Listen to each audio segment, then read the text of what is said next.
And now, from the garage of Lionel Jacobs, Family Life presents the biblical story of King Josiah. A long time ago, in the land God had promised his people... There was a king named Josiah. Not quite yet, Kyle. What do you mean? That's who Sam said this story's about.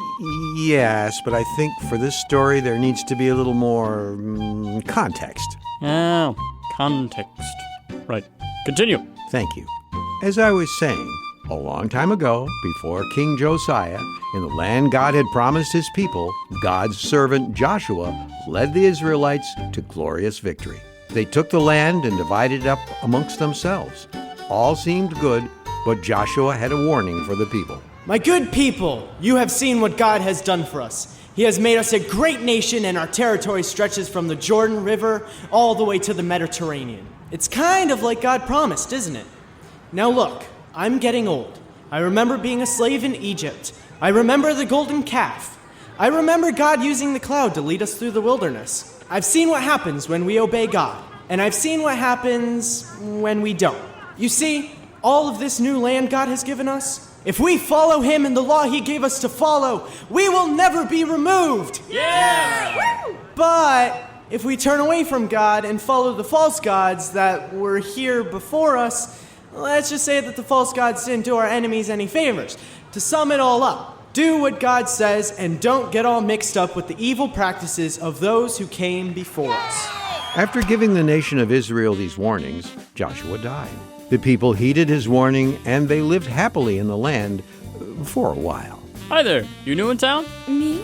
Oh, no. My family has lived here for generations. Generations? But we just took over the land like a few decades ago. Yes, well, I'm not an Israelite like you. I'm a Moabite.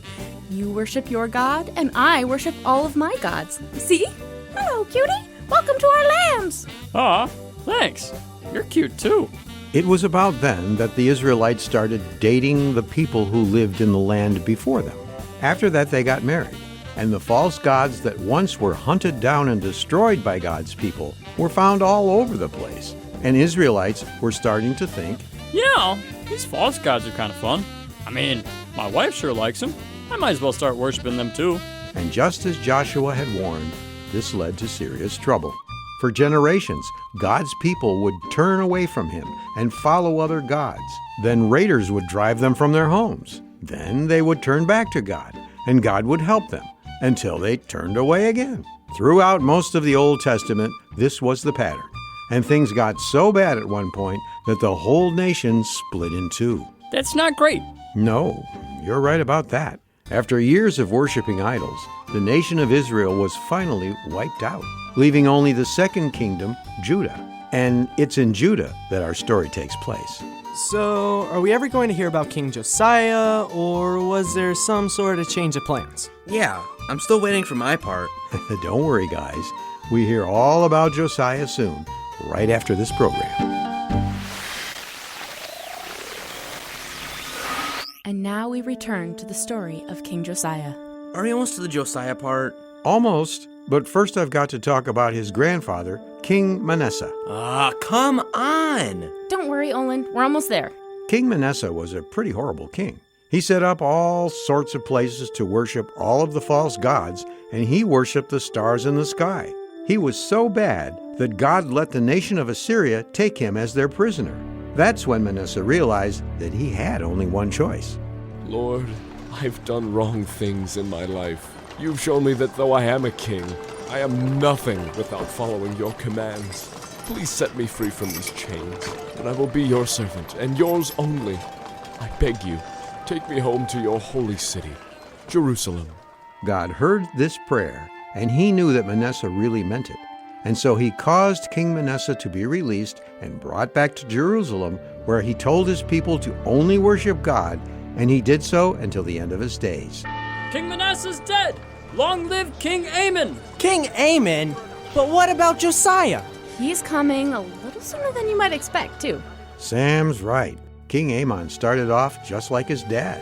Instead of worshiping the one true God, he worshiped idols. But unlike his dad, he didn't turn from his wicked ways, and it was only 2 years into his reign when he was murdered by his own advisors. Wow, that was quick.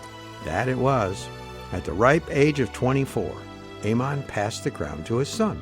24? That's not old at all. How old was his son? 2?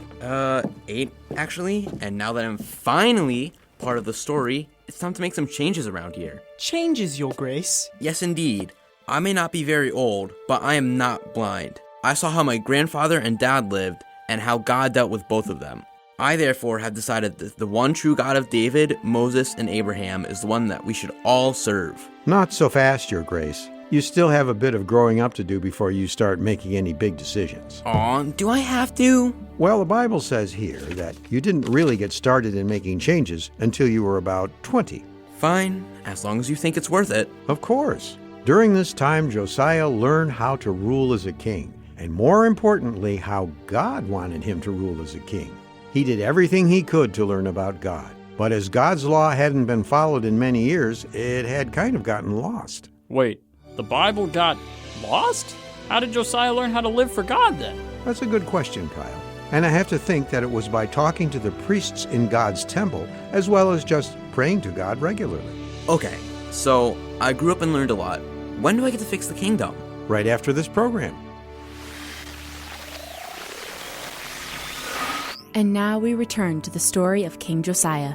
After many years of study and preparation, King Josiah was finally ready to make some big changes in his kingdom. It's about time. Longest 12 years of my life. Oh, King, what is your first decree?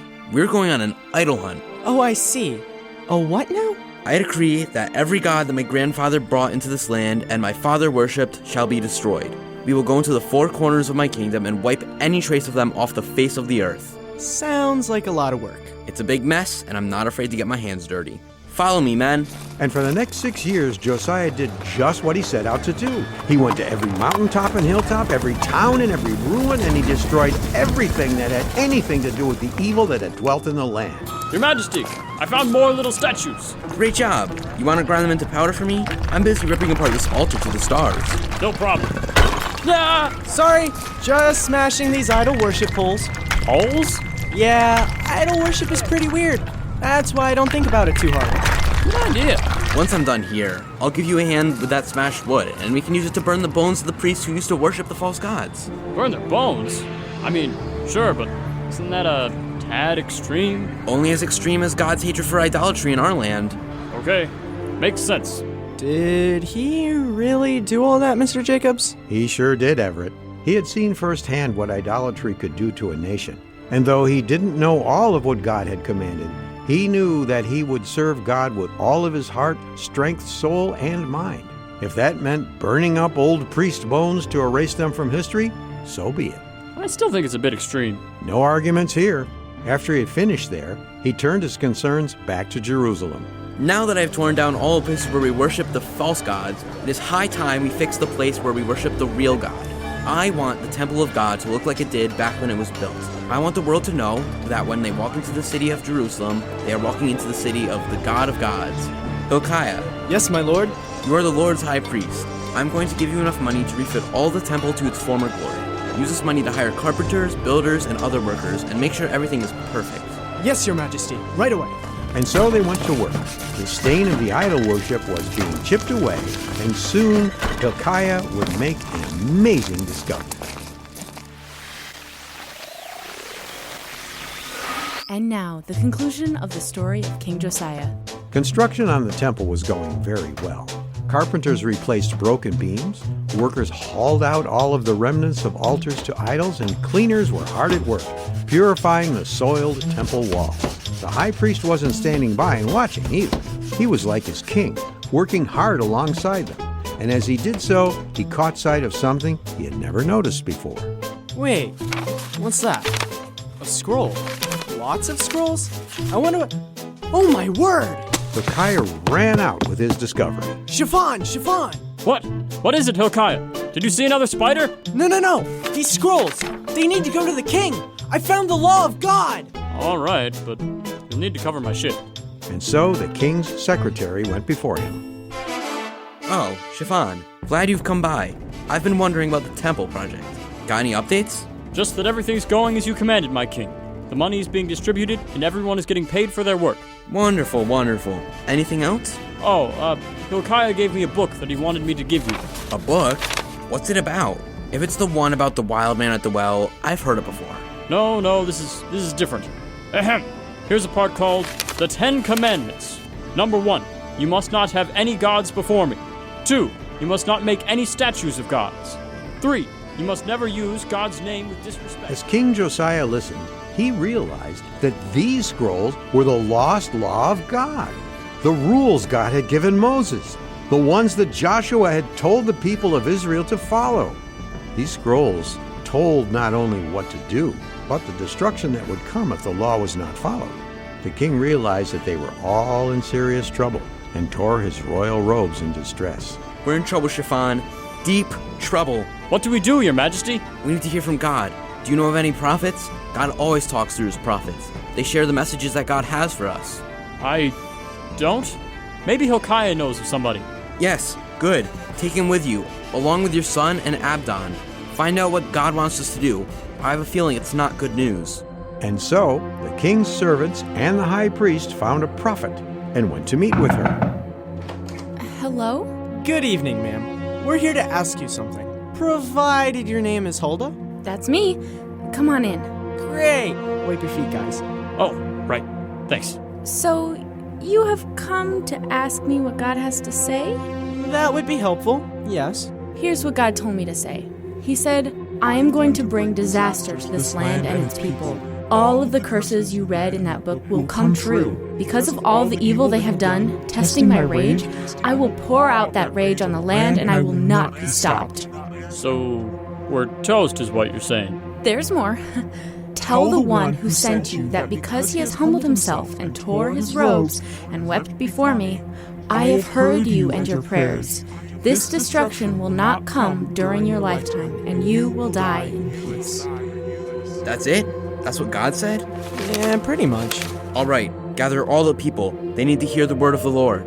And so King Josiah went up to the temple and read the law of God, and everyone, from the greatest to the least in the kingdom, heard it. And on that day, King Josiah promised God that he would follow his law with all his being, and the kingdom did the same. And so from that day until Josiah died, the kingdom lived in peace. So, is that it? Is what it, Olin? The story of Josiah, the kid who became king and taught everyone to follow God's rules? Isn't that enough? I mean, I guess, but most Bible stories have people doing things like getting thrown to lions, or killing giants, or building an ark or something. Yeah, it's a good story and all, Mr. Jacobs, but I guess what we're saying is it's no wonder that this story isn't in most Bible coloring books. Yeah, so why did you think this was a good story to act out this morning? Good question, Everett. For one thing, the story is about a great king who did what was right, even though it wasn't easy. That's worth learning about by itself. But another reason is I think we can learn from Josiah's example. Example? But we're not kings.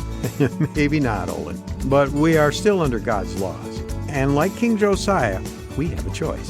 Do we follow God, or do we follow our own hearts? Yeah, I was thinking about that earlier. Josiah had two examples in his life that he could have followed, his dad or his grandpa. The Bible doesn't tell us how well he knew his grandpa, but I suspect that he must have learned something from him if he turned out so well. There's a good chance, Sam. Another person that he might have learned from is his mother, but the Bible doesn't say. That's worth looking into, though. Where can I find this story? There are a couple places, 2 Chronicles 34 and 2 Kings 22. I'll go check that out, thanks. Okay, but is there any other reason this story is important, Mr. Jacobs? Still not convinced, Kyle? Let's just say I'm being thorough. All right. Another lesson that I get from this story is its message of hope. Hope? Sure. It's not easy to live for God when that's not in your family's history, let alone your culture. The lands of Israel and Judah were packed full of all sorts of evil things related to worshiping idols. Like what? Well, stuff that isn't very kid-friendly. Oh, like bad movies? Kind of, Olin. That's a good way to put it. Anyway, when your family is involved with things that go against God's commandments, it can seem impossible to escape that kind of life. But like it says in Matthew 7:7, if you look for God, you will find him. And if you ask for his help and forgiveness, he will give it to you. Kinda like King Josiah did. And he was a kid, just like us. Right. And who knows? Maybe you'll be able to help the rest of the family find God's forgiveness as well. In the meantime, love God and love others. Wait, I know that one. Luke, 10:27. Very good, Kyle. I think it's in Matthew too, but we already did a verse from there, so, 37. Right. Well, I've got to go, Mr. Jacobs. Thanks for the story and having us over. Yeah, me too. The pleasure was all mine. Are all of you guys done with the radio then? I think so. You guys? Yep. I am. Pretty sure we are. Why? I was just thinking of asking. Right. I'll turn it off. Many thanks.